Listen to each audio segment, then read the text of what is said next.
आज की फिल्म का नाम है द परस्यूट ऑफ हैप्पीनेस, जो एक सच्ची कहानी पर आधारित है। ये फिल्म एक बायोग्राफिकल ड्रामा मूवी है जो 2006 में रिलीज हुई थी। इस फिल्म की कहानी क्रिस गार्डनर, जो अमेरिकन बिलियनियर है, उनके जीवन से प्रेरित है, जिसमें दिखाया गया है कि अपना सब कुछ खोने के बाद भी उन्होंने हार नहीं मानी, बल्कि अपनी मेहनत के दम पर अपनी जिंदगी से संघर्ष करके उसे बदलने के लिए मजबूर कर दिया। तो चलो शुरू करते हैं। क्रिस अपने शुरुआती दौर में एक मेडिकल लैब में काम करता था, लेकिन उन पैसों से उनके घर के खर्चे पूरे नहीं होते थे। इसलिए उसने एक मेडिकल इक्विपमेंट, जो कि एक बोन स्कैनर है, उसे बेचने के बारे में सोचा। यानी वो एक सेल्समैन की तरह उन स्कैनर्स को हॉस्पिटल्स में जाकर बेचना चाहता था।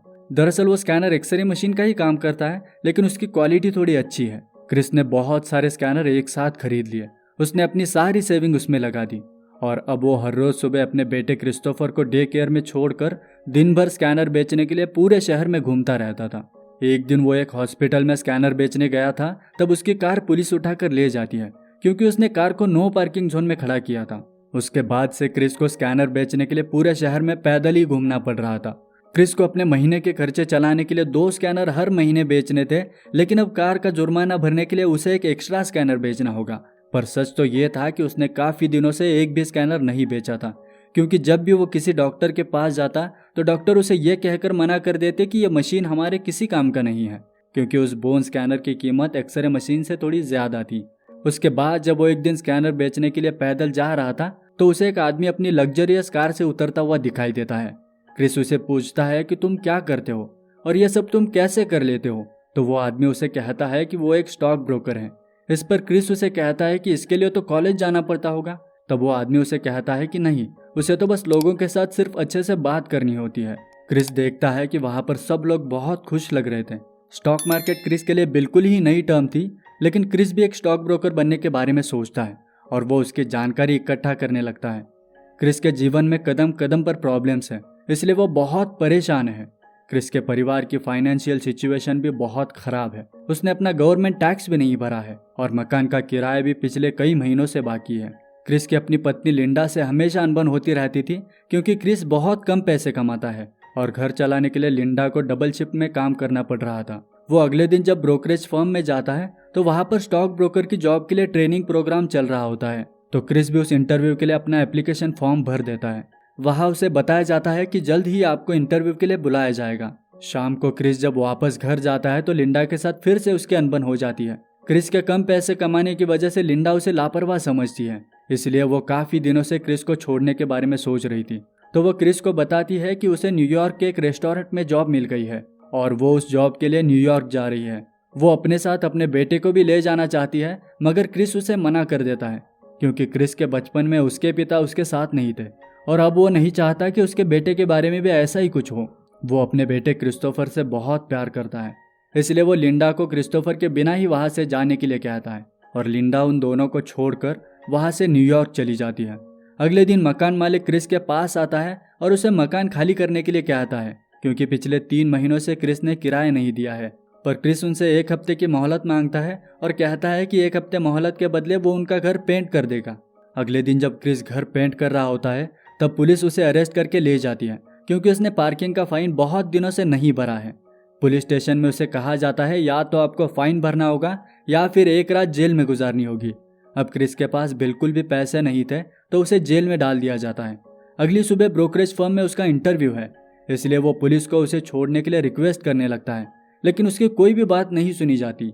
पूरी रात जेल में गुजारने के बाद अगली सुबह जब उसे रिहा किया जाता है, तब इंटरव्यू में पहुंचने के लिए उसके पास बहुत ही कम समय बचा था, इसलिए वो घर न जाकर भागते हुए सीधे ब्रोकरेज फर्म में जाता है।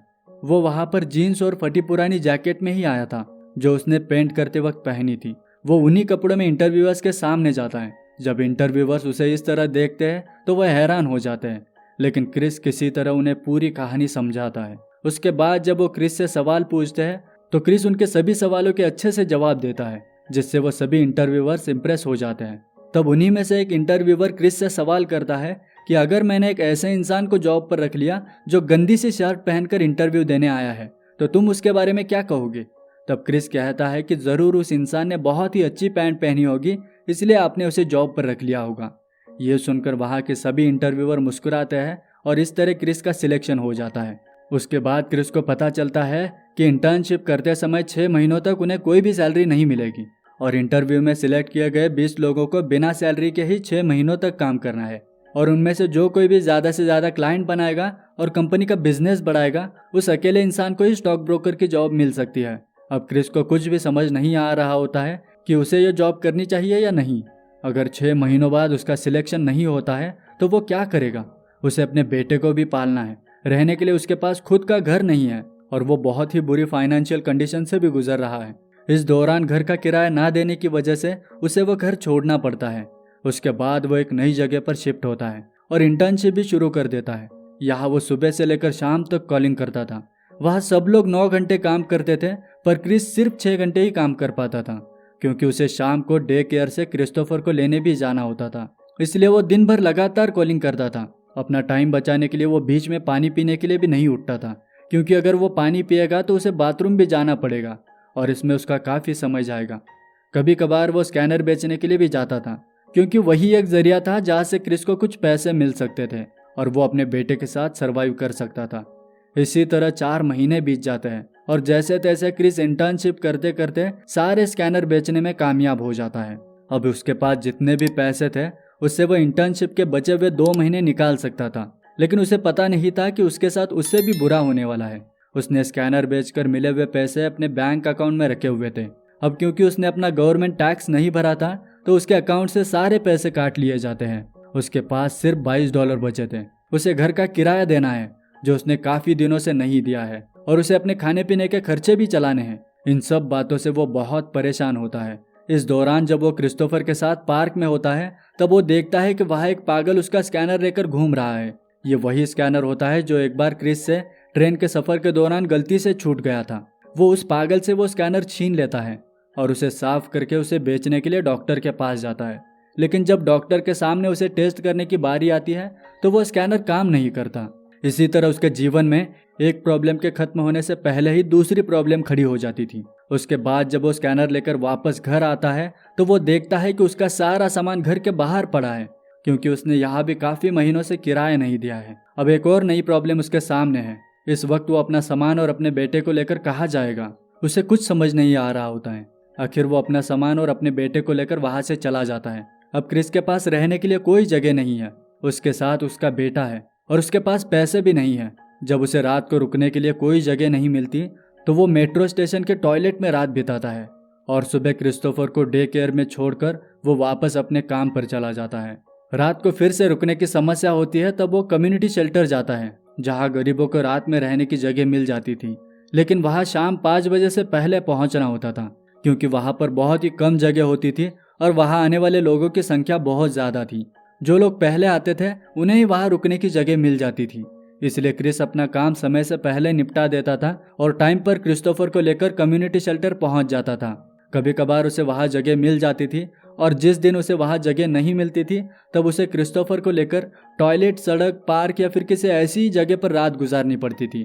क्रिस को अपना सारा सामान अपने साथ ही लेकर घूमना पड़ता था। ऑफिस जाते वक्त भी वो अपना सारा सामान अपने साथ ही लेकर जाता और अपना काम निपटाकर शाम को वापस अपना सामान लेकर क्रिस्टोफर के साथ कम्युनिटी शेल्टर पहुंच जाता था। उसके पास अभी भी एक स्कैनर बचा हुआ है जो उसने उस पागल से वापस लिया था, लेकिन उसमें कुछ खराबी है जो उसे ठीक करनी होगी।